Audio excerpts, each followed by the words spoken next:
欢迎来到沪江朗夏韩语课堂。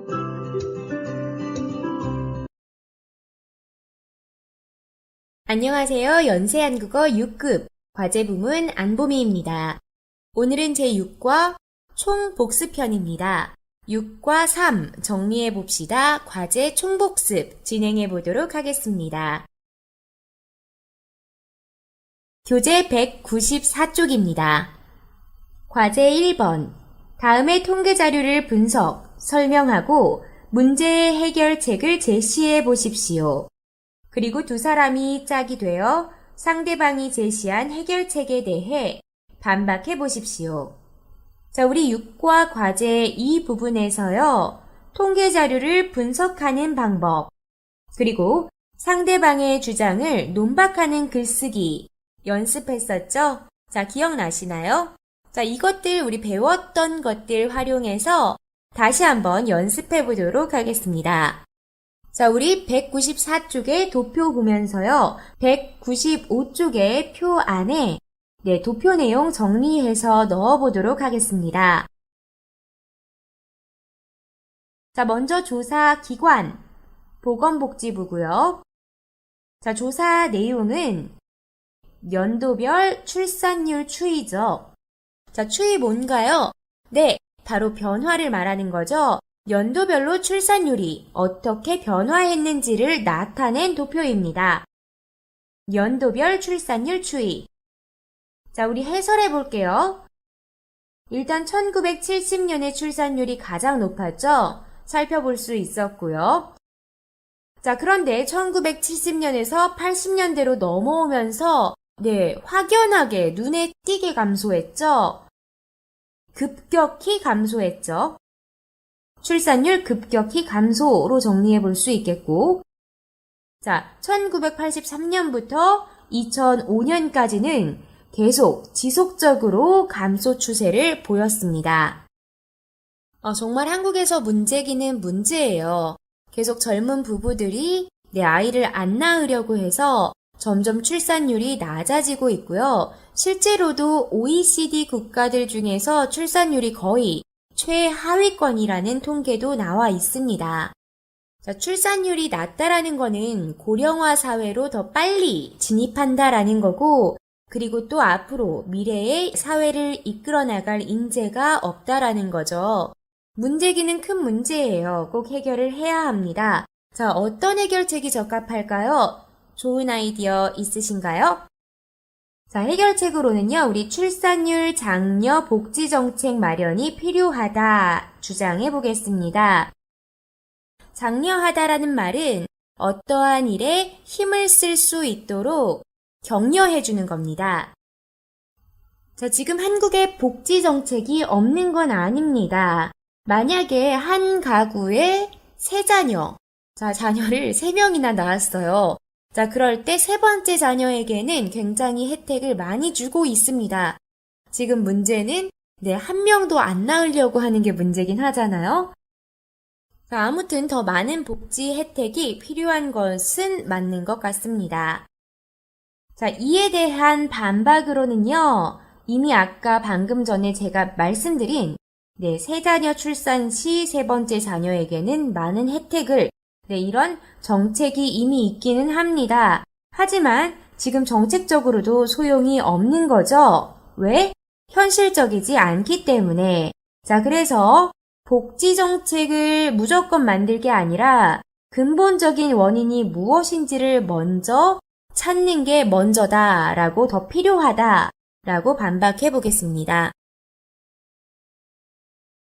자, 그럼 먼저 자료 분석부터 해보도록 하겠습니다. 조사 기관 보건복지부, 그리고 언제에서 언제부터 조사 기간은 70년대부터 2005년까지죠. 자, 그리고 조사 내용, 연도별 출산율 추이를 조사한 결과 뒷부분에 자, 우리 아까 해설로 봤던 세 가지 특징, 언제 출산율이 가장 높았고, 언제 출산율이 가장 급격하게 감소를 했고, 그리고 1980년대부터 2005년까지 자, 추세가 어떠했는지를 소개해 보겠습니다. 보건복지부가 1970년부터 2005년까지 연도별 출산율 추이를 조사한 결과 1970년 출산율이 가장 높았던 것으로 조사되었습니다. 하지만 그 이후로 1970년에서 1980년대로 넘어가는 중간에 출산율이 급격히 감소한 것으로 조사되었으며 1983년부터 2005년까지 출산율이 지속적으로 감소 추세를 보인 것으로 드러났습니다. 계속해서 해결책 제시해 보겠습니다. 자, 먼저 출산율이 감소할 경우의 문제점 말해줄게요. 출산율 감소는 미래 사회의 인재 부족, 고령화 사회 등의 문제로 이어지기 때문에 이를 해결해야 하는데, 자, 뒷부분에 해결책 붙여보겠습니다. 해결책으로 출산율 장려 복지 정책을 마련해야 한다고 생각합니다. 현재 출산에 대한 복지가 일부 있기는 하지만 아직도 미흡하다고 생각합니다. 자, 미흡하다라는 말 부족하다와 바꿔 쓸 수 있는 말이죠. 부족하다보다 조금 더 고급스러운 표현 되겠습니다.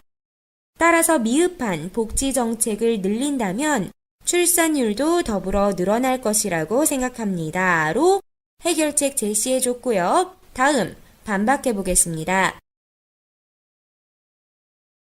자, 우리 반박할 때 반박하는 글쓰기 연습할 때 배웠던 표현이요.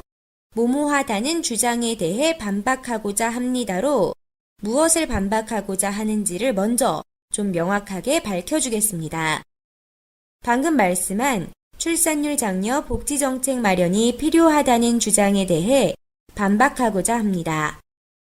자, 이러한 주장에 문제가 있다라는 반박 전에 붙일 수 있는 표현 하나 사용해 볼게요. 이와 같은 주장은 근거가 미약해 문제점을 안고 있습니다. 자, 그럼 앞서 주장한 주장의 문제점이 뭔지 밝혀줄게요. 자, 복지정책이 현재도 있기는 있지만 출산율이 늘지 않고 있는 것을 도표로 봤었죠. 출산율 저하의 문제점을 제대로 파악하지 못했다라는 의미가 되겠죠. 이 점 정리해서 말해보겠습니다. 현재 마련되어 있는 복지정책이 있음에도 불구하고 출산율이 늘고 있지 않다는 것은 출산율 저하의 문제점을 제대로 파악하고 있지 못하다는 것입니다. 따라서 뒷부분에 주장 붙여보겠습니다. 반박하는 근거죠. 따라서 복지정책을 마련하기 전에 출산율 저하의 근본적인 원인을 찾아야 한다고 생각합니다. 문제도 찾지 못하고 임시방편적인 방안으로는 출산율을 장려할 수 없다고 생각합니다. 자, 여기서 사용한 표현, 임시방편이란 말 살펴볼게요. 갑자기 생긴 문제를 제대로 해결하지 않고 급하게 서둘러서 제대로 된 방법을 사용하지 않고 해결하려고 하는 것을 임시방편적이라고 합니다. 자, 이렇게 반박하기까지로 다 마무리됐고요. 다음은 문화읽기입니다. 오늘 문화읽기어 외국인을 위한 배려에 대해서 읽어보도록 하겠습니다. 한국에 체류하고 있는 외국인들이 점점 늘어나고 있는데요. 자, 특히나 요즘 유학생들도 많지만 한국인 남편을 만나 한국에 거주하고 있는 이주 여성들이 점점 늘어나고 있습니다. 특히나 이러한 이주 여성들 중에서는 언어나 문화에 대한 이해를 하고 있지 않은 상태에서 한국 생활을 시작하기 때문에 굉장히 어려움을 많이 겪고 있다라고 해요. 자, 한국에서 이러한 외국인 여성들을 돕기 위해 어떠한 노력을 하고 있는지 우리 함께 살펴보도록 하겠습니다. 첫 번째 단락입니다. 자, 첫 번째 단락이 좀 길어서 보기 쉽게 나눠놨어요.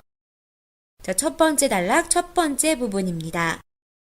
첫 번째 단락 첫 번째 부분이 정부에서는으로 시작해서요. 결혼이민자 가족지원센터. 자, 뒷부분에는 이 센터의 홈페이지 주소가 있고요. 자, 결혼이민자 가족지원센터를 열었다라고 했어요. 자, 여기서 말한 결혼 이민자 가족지원센터란 무엇입니까? 네, 앞부분 확인해 주시면 되죠? 결혼 이민자들, 아까 제가 말씀드린 한국인 배우자를 만나서 한국에 오게 된, 정착하게 된 이민자들을 말하죠. 결혼 이민자들의 한국 생활 적응을 돕고 다문화 가정을 지원하기 위해 각 지역에 설치한 정부기관을 말합니다. 자, 이렇게 엄마와 아빠의 국적이 다른 상태에서 아이가 태어나고 굉장히 엄마의 국적, 아빠의 국적, 또 아이의 정체성도 남다르겠죠? 자, 이러한 가정을요, 우리 다문화 가정이라고 합니다.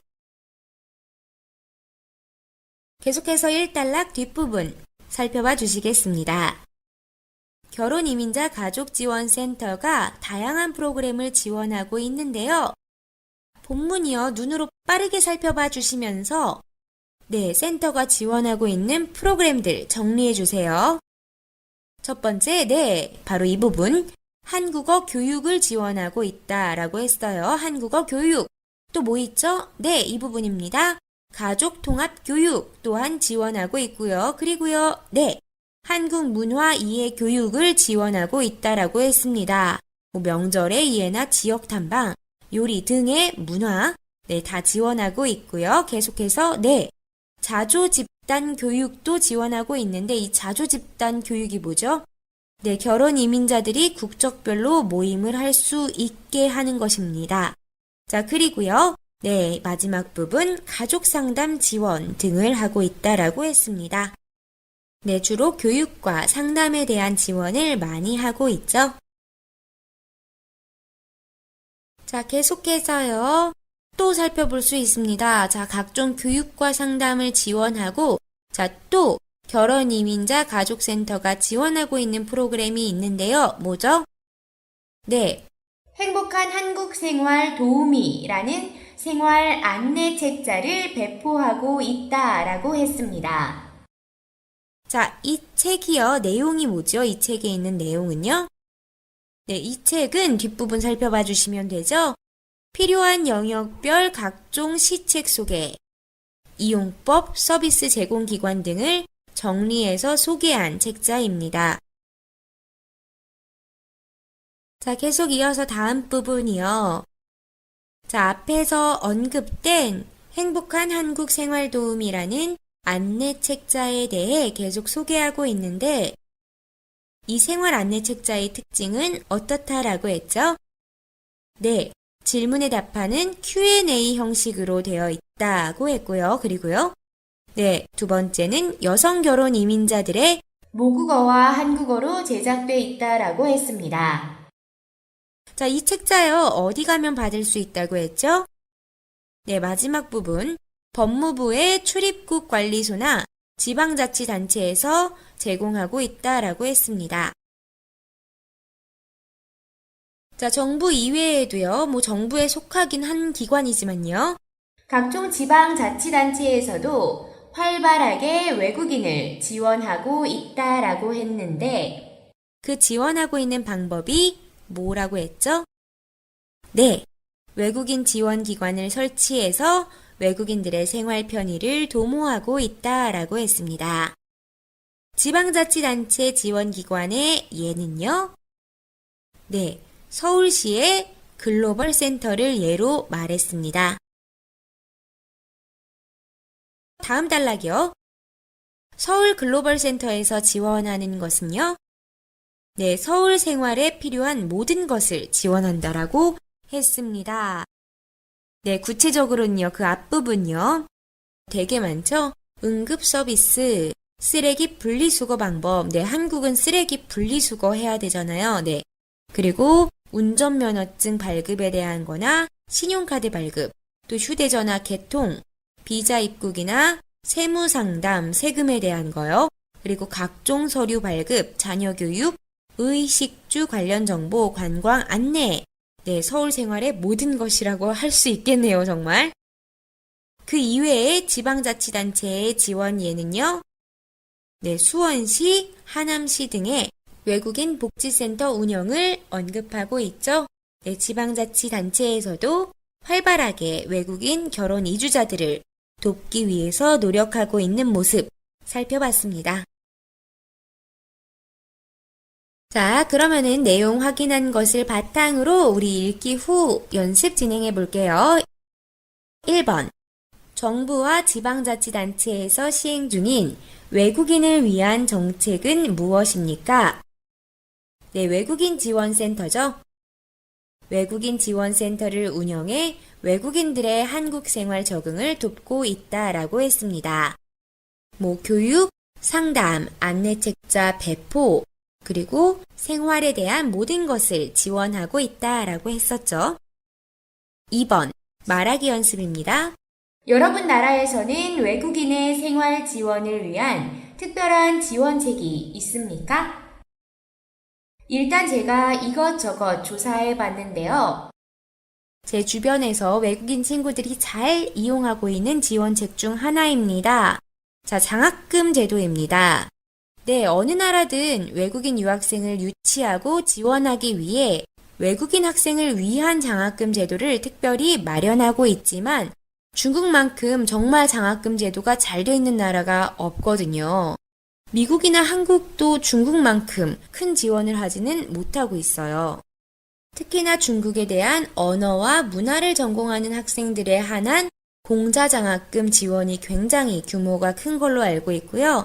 자, 그 외에도 각종 다양한 전공에 중국 정부 장학금을 마련해서 유학생을 활발하게 유치하고 또 학생들의 정착에 많은 도움을 주고 있습니다. 자, 제가 알고 있는으로 시작해 볼게요. 제가 알고 있는 중국 체류 외국인의 생활 지원을 위한 특별 지원책으로는 뭐라고 했죠? 네, 유학생들을 위한 장학금 혜택이 있습니다. 라고 소개해 주시면 되죠. 자, 두 종류 소개해 볼게요. 공자장학금과 중국 정부장학금. 중국에서 중국 언어학을 전공하는 학생들을 위해 마련된 공자장학금. 그 외 중국에서 외국인 학생들이 성공적으로 학업을 해나갈 수 있게 중국 정부장학금 등을 마련하여 중국의 외국인 유학생 유치 및 학생들의 정착에 많은 도움을 주고 있는 것으로 알고 있습니다. 계속해서 3번입니다. 3번. 외국인의 생활 편의를 위해 개선되어야 할 점에 대해서 이야기해 봅시다. 자, 저 외국인이죠. 자, 저 같은 경우 지금 중국 생활에 굉장히 많이 만족하고 있어요. 우리 중국 여러분들, 우리 중국인 친구들 정말 너무 친절하잖아요. 정 많고요. 하지만 제가 처음에 중국 생활에 정착할 때 굉장히 어려움을 겪었던 부분 중 하나를 말해 볼게요. 비자 처리를 해야 돼서 출입국 관리소 갔을 때 저처럼 중국어를 못하는 외국인들은 와, 정말 멘붕이겠더라고요. 그때는 정말 애를 많이 먹고 절절되게 헤매는 날이었어요. 아픈 추억입니다. 자, 이 아픈 추억을 떠올리며 한번 말해볼게요. 각종 외국인 서비스 기관의 외국어 지원 서비스가 필요하다, 개선되어야 한다 말해보겠습니다. 자, 중국에서 외국인들에게 굉장히 잘해주고 있는 부분은 금전적인 부분이에요.